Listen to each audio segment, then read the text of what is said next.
Hello friends, welcome today class. तो आज हम लोग डिस्कस करेंगे प्योरली कैपेसिटिव सर्किट। इसके पहले हम लोगों ने जो क्लास डिस्कस की थी उसमें डिस्कस किया था प्योरली इंडक्टिव सर्किट, तो जिसमें हम लोगों ने देखा था कि करंट वोल्टेज से 90 डिग्री लैग करेगी in case of pure inductive circuit. Similarly आज हम लोग प्योरली कैपेसिटिव सर्किट में भी करंट और वोल्टेज का रिलेशन निकालेंगे, कितना फेज डिफरेंस है, एंड पावर कैलकुलेट करेंगे कि कैपेसिटिव में कितना पावर एब्जॉर्ब होता है। Okay, so let us start करते हैं। So suppose that circuit we have taken and the voltage applied that is the V equals to V max sine omega t. तो that is instantaneous voltage. तो जैसे ही हम instantaneous voltage इस circuit में apply करेंगे, there will be a instantaneous current I will flow in this circuit and we have taken the capacitor C, right? So जैसा कि हम जानते हैं कि करंट निकालने के लिए जो हम देखेंगे तो कैपेसिटिव केस में क्या होगा, charge Q is equal to, we know that is the C into V, right? So that can be write as C into V max sine omega t, that is the charge. And for finding the current, we know that the I is equal to dq by dt. Current that is the I equals to dq by dt. So we have to differentiate this equation. dq by dt is equal to C V max into dy dt of sine omega t. Okay, so we know that the differentiation of sine omega t, that will be the omega into cos omega t. So we can write as C V max into omega into cos omega t. Clear? So that I becomes V max into omega c cos omega t. Okay, अब यहां से देखिए क्या हो रहा है। The current की जो इक्वेशन है that is cos omega T end voltage हमारा किसमें है, साइन ओमेगा टी। तो इसको भी हमें क्या करना है, साइन ओमेगा टी में चेंज करना है। So this equation can be write as, और इस ओमेगा सी को हम लोग क्या करेंगे, इसको इस फॉर्म में लिखेंगे Vm upon 1 upon omega C. तो ये ओमेगा सी ऊपर पहुंच जाएगा, ठीक। सो दिस, और कॉस ओमेगा टी को हम रिप्लेस कर देंगे sine omega t plus pi by 2, sine 90 plus theta that is cos theta. Okay, अब ये देखिए क्या होगा, 1 अपॉन ओमेगा सी, ये जो वर्ड है there will be a capacitive reactance.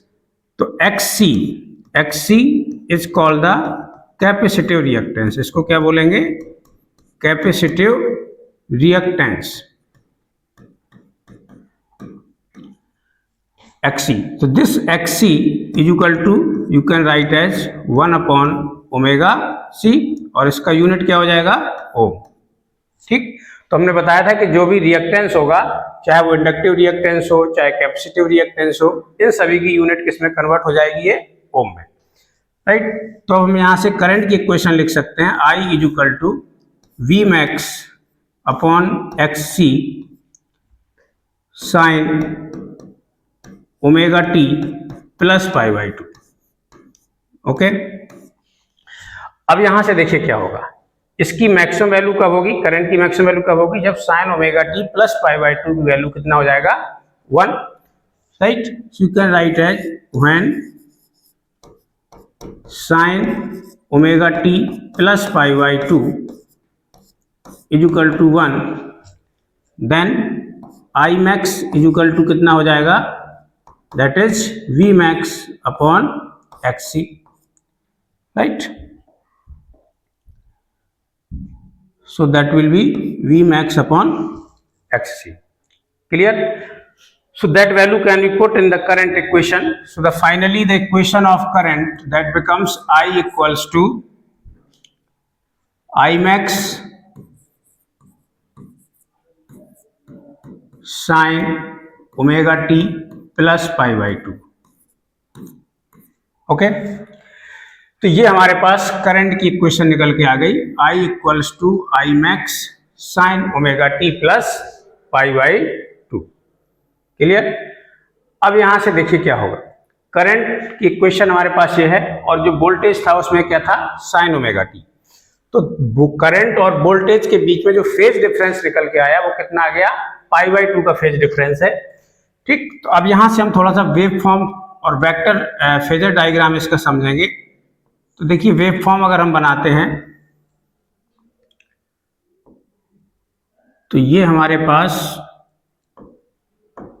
Axis में ओमेगा टी और यहां हमने बना दिया वोल्टेज, यानी कि वोल्टेज की वेव फॉर्म ये हो गई 0, यहां होगा पाई और यहां पर 2 पाई। क्लियर?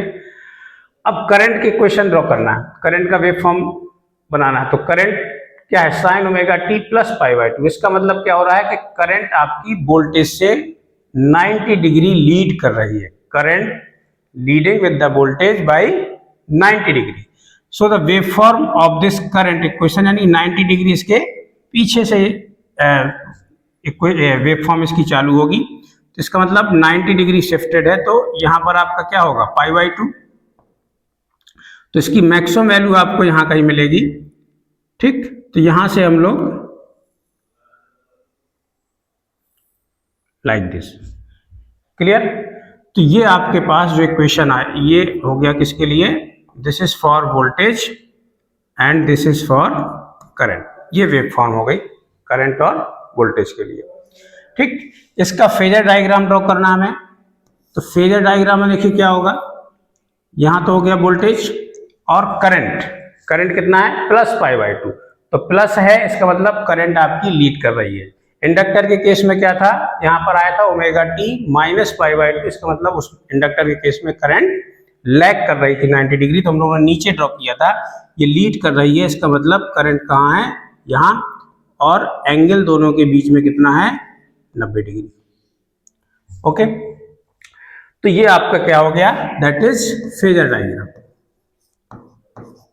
इसको क्या बोलेंगे, phasor diagram.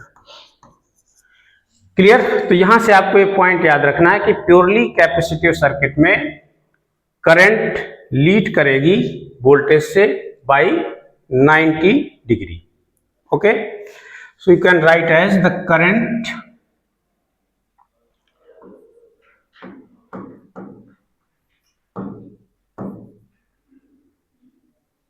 leads by 90 degree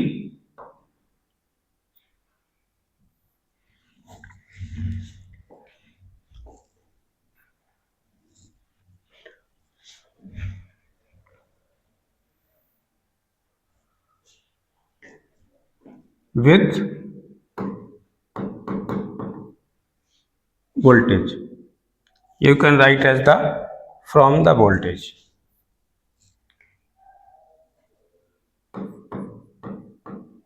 From voltage. तो करंट्स आपकी लीड करेगी 90 डिग्री किससे, वोल्टेज से। Okay, now you can calculate the power. So we know that the instantaneous power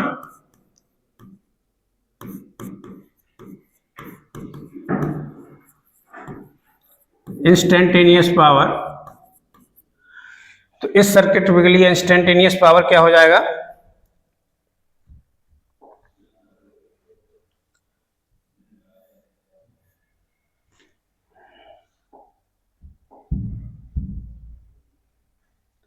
instantaneous power is equal to V into I.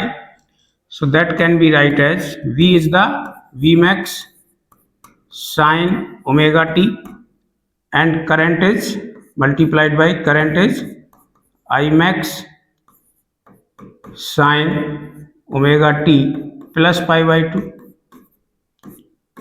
Okay, so you can write here that is V max I max sin omega t plus pi by 2, that is the cos omega t.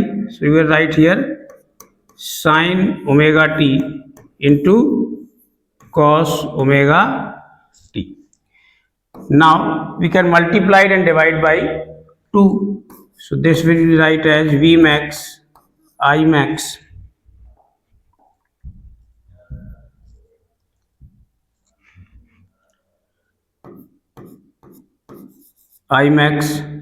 by 2 into 2 sin omega t into cos omega t। Okay, अब हम जानते हैं कि sine omega 2 sin omega t into cos omega t, that is the formula of sine 2 omega t. तो V max I max by 2 into sine 2 omega t. Okay, अब यहां से हमें क्या चाहिए, क्योंकि हमने बताया था कि जो आपका वाट मीटर है, पावर मेजर की जाए किसके थ्रू, वाट मीटर के थ्रू, और वाट मीटर आपका एवरेज पावर मेजर करता है, राइट। तो जब एवरेज पावर मेजर करेगा, that means we have to calculate the average value of this. So you can write the average power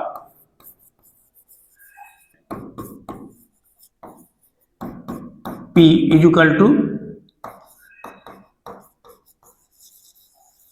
average value of V max I max by 2 into sin 2 omega T. Clear. तो V max I max by 2 ये तो constant है, यानी कि average value हमें किसकी चाहिए, sin 2 omega T. ठीक, तो इसमें देखिए दोस्तों, हमने बताया था कि sin 2 ओमेगा टी जो होगा आपका, हम जो sin omega T average value किसकी निकालते हैं, sin ओमेगा टी का वेव फॉर्म है, तो इसके लिए हमने कहा था कि 0 से पाई के इंटरवल में हम लोग एवरेज वैल्यू कैलकुलेट करते हैं। तो अब ये जो sin 2 ओमेगा टी है, ये क्या होगा, इस 0 से पाई के बीच में ये अपना एक कंप्लीट साइकिल कर लेगा। यहां है पाई, यहां है पाई बाई 2। तो इस 0 से sin ओमेगा टी के 0 से पाई इंटरवल में sin 2 ओमेगा टी एक कंप्लीट साइकिल कर लेगा। इसका मतलब क्या हो जाएगा कि sin 2 ओमेगा टी की एवरेज वैल्यू क्या होगी, 0 हो जाएगी। That means average value of sin 2 omega t will be equal to 0. So we can say that the power, जो एवरेज पावर आपकी P इक्वल टू कितना हो जाएगा, 0 हो जाएगा। यानी कि यहां से हम ये कह सकते हैं कि जो पावर है, power consume by pure capacitive circuit is 0, जैसा कि प्योर इंडक्टिव सर्किट में भी आया था। तो हम ये जानते हैं कि दोनों ही, चाहे इंडक्टर हो चाहे आपका कैपेसिटर हो, both are the energy storing element, right. तो इस कैपेसिटर भी एनर्जी स्टोर करता है, कितना, हाफ CV²। इंडक्टर भी एनर्जी स्टोर करता है, कितना, हाफ LI², राइट। तो यहां से हमें ये मिल गया कि पावर जो हो गया, power consumption pure capacitive circuit में 0 हो गया। अब देखिए, अगर हम पावर की वेवफॉर्म बनाते हैं, तो ये V max I max ये आया था आपका पावर की जो equation I, that is sin 2 omega T. ठीक है, अब यहां से हम जो हमारे पास वेव फॉर्म थी, ठीक, इसको हम लोग समझते हैं। तो पावर की जो equation that is V max I max into sin 2 omega t. तो अब इसकी देखिए, इसका अगर हम वेव फॉर्म ड्रॉ करते हैं तो क्या होगा, उस ओमेगा टी इक्वल टू जब पाई बाई 2 होगा तो ये साइन पाई मिलेगा, यानी omega two equal to pi by 2 में sin 2 ओमेगा टी 0 हो जाएगा। ठीक, तो ये जो वेव फॉर्म है पॉजिटिव है, तो ये आपका चलेगा कहां से, यहां से ऐसे जाएगा, पाई पर 0 हो जाएगा। थोड़ा सा ठीक नहीं आया है,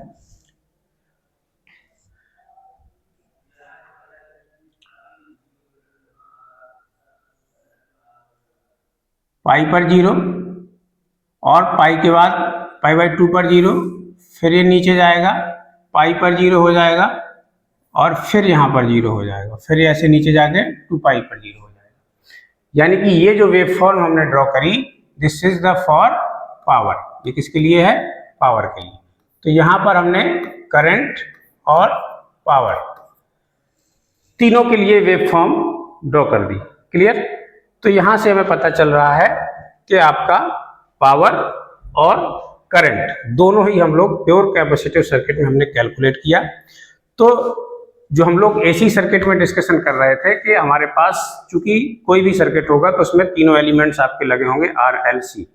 तो अभी तक हम लोगों ने तीनों का अलग अलग बिहेवियर चेक किया, प्योरली रेजिस्टिव, प्योरली इंडक्टिव और प्योरली कैपेसिटिव।